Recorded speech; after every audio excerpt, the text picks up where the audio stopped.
মই পদ্মা হাজৰিক মানে মানে জইন হৈছিলোঁ। তাৰপিছত মই ধৰক 5 মাইল বজাৰতে মানে মই ৰখি আছিলোঁ, জোৰজবস্তি লৈ গৈছে কংগ্ৰেছৰ হেৰিত নি পেলাই মানে জোৰজবস্তি জইন কৰাইছে। জইন কৰাৰ পিছত মই ফটো হেৰি কৰি নিউজ ভাইৰেল কৰি দিছে। এতিয়া মইতো আগৰ পৰা মানে মই বিজেপিত আছিলোঁ। এতিয়া সিহঁতে মানে বৈ বাবুকি দি মোক মানে এনেকৈ কৰিছে। পিছত মই ধৰক পদ্মা হাজৰিক মই বহুত ভাল পাওঁ। মই সেইটো কাৰণে মই জইন হৈছোঁ। মানে আমাৰ গাঁৱৰ যিমান মানে আমাৰ 5 মাইলৰ যিমান মানুহ আছে, চব মানুহে মানে বিজেপিত মানে মানে হেৰি হৈ আছে। মানে কংগ্ৰেছৰ একো একদম হেৰি নাই, মানে একদম শূন্য হৈ আছে কংগ্ৰেছ একদম শূন্য।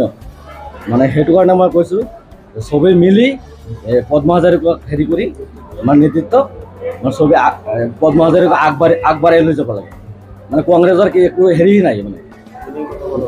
আৰু মোক মানে জোৰজবস্তি লৈ গৈছে, মইতো একো নাজানো। মানে মোক সন্ধিয়া মানে ৰখি আছোঁ ৰাস্তাত, মোক মানে গাড়ীত ভৰাই লৈ গৈছে কংগ্ৰেছৰ হেৰি, মানে কংগ্ৰেছৰ মানে এটা হেৰি আছে, তাত মানে ৰখাই দিছে, গাড়ীত সোমাই দিছে। গাড়ী সোমোৱাৰ পিছত মইতো আৰু ওলাব নোৱাৰিলোঁ। মোৰ নাম লিখিলে, নাম লিখি মানে জোৰজবস্তি এনেকৈ কৰিছে।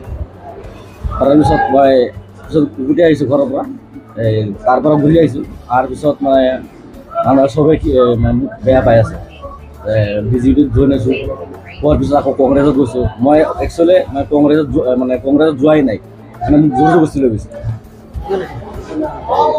গুণ্ডা বাহিনী, কংগ্ৰেছৰ গুণ্ডা বাহিনী চিনি পাওঁ।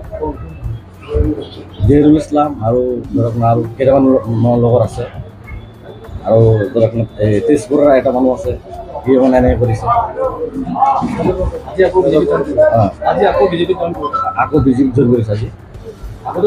আগতে বিজেপিত আছে। কংগ্ৰেছ একদম ডাইৰেক্ট মানে শূন্য হৈ আছে। কংগ্ৰেছ জিন্দাবাদ জিন্দাবাদ জিন্দাবাদ।